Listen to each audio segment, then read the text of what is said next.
wake up! Ow, what gives, Bonner? I'm gonna be king of the toys! Hey Bub and Bonner, are you two fighting again? Because we're about to start the review. Bonner started it! Ryan, you need to mention the game and our sponsors! Welcome to Awesome Video Game Memories, where we talk about awesome memories about video games. I'm Ryan, and the game we're going to be reviewing today is Bubble Bobble for Friends! Also, huge thanks to ININ Games, Taito, and Square-Enix themselves for providing the review copy for this game and for sponsoring this video. See if you can catch me, bub! Hey Ryan, review the game while I go after Bonner. I love Bubble Bobble, and I've been a big fan since I was a kid, since the first NES game, which I did a review of a while back. Bubble Bobble! Ah, yes.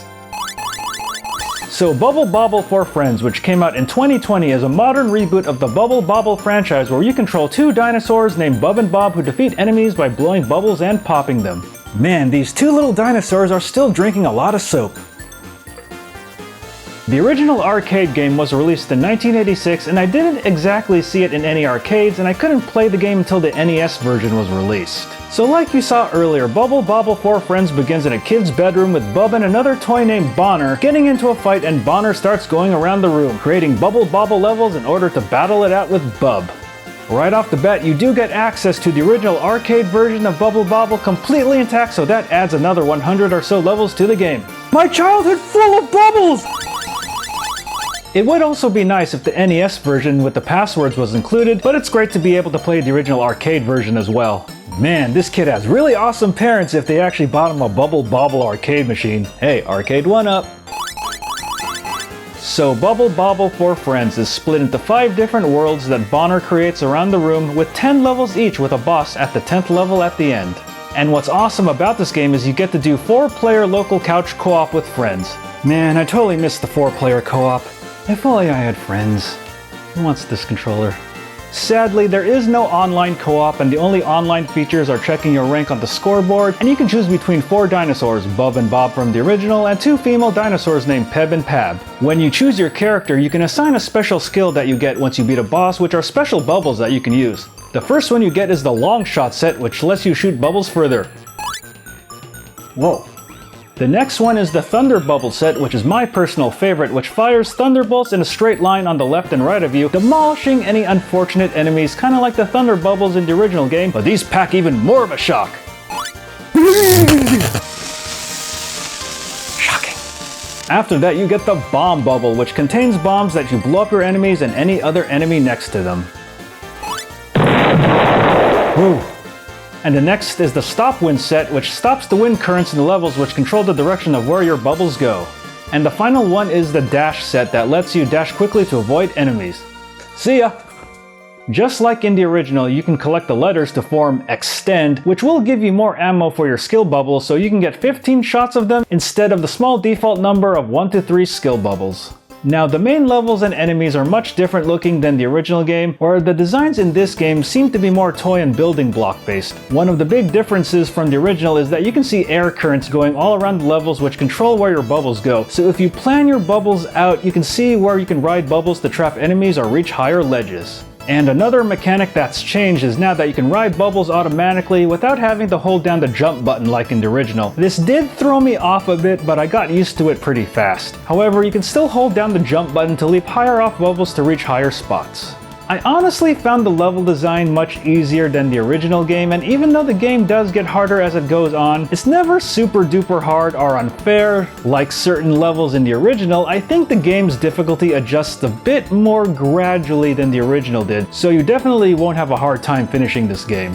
Although I feel that the level design is a little more geared towards 4 players since the levels are so much more wide and open. Man, I still wish I had friends to play this game. Oh well. And once you finish a level, you do have a decent amount of time to get fruits to increase your score, although it does get a little tougher to get fruits in the later levels, so the game starts giving you less fruits to collect to make it easier on you. Once you reach the 10th level in any of the 5 worlds, you do fight a boss, and all you need to do is blow bubbles into them in order to defeat them. Each of the bosses does require a different strategy and reflexes, but luckily none of the bosses are too difficult to defeat and are quite fun to fight since there was only one big boss at the end of the original. And once you defeat a boss, you do get your special skill bubble, and the next world is specifically designed for you to use your newer skill bubbles, so make sure to collect all the letters for extend so you will have as much skill bubble ammo as possible. So once you reach the final level of the 5th world, you come face to face with your arch nemesis, Bonner. I'm gonna pop your bubble now, bub. Ryan, let's stop Bonner together. You got it, bub.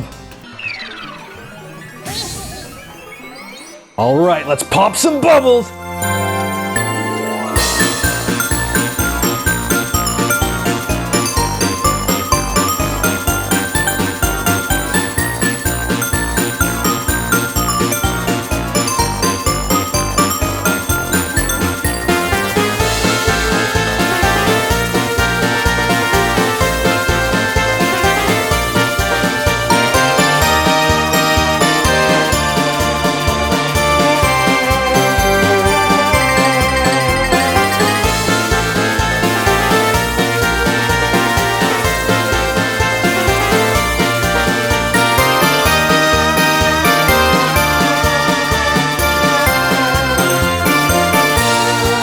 Yes, we did it!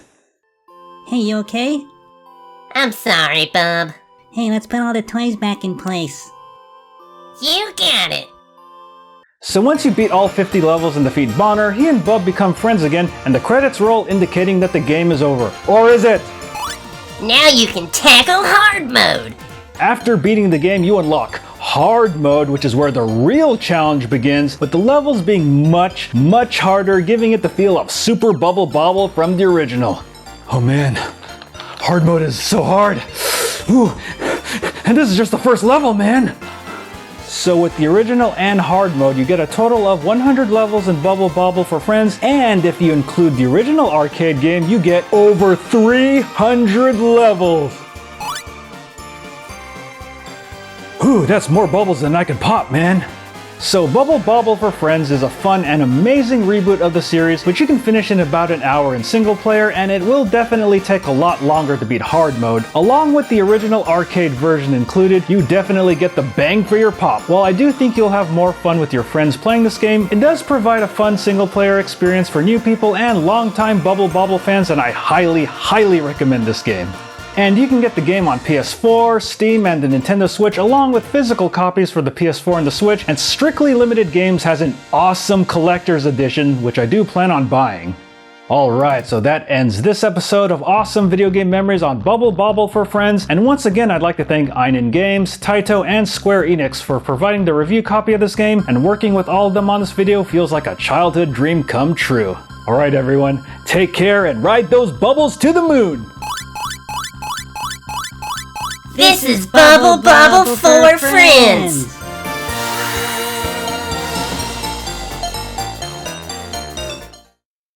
Thanks for watching, and I hope you enjoyed this video. Make sure to like, comment, and subscribe, and make sure to check out these other videos, and also make sure to follow me on social media and check out the official Battle Geek Plus website. Take care.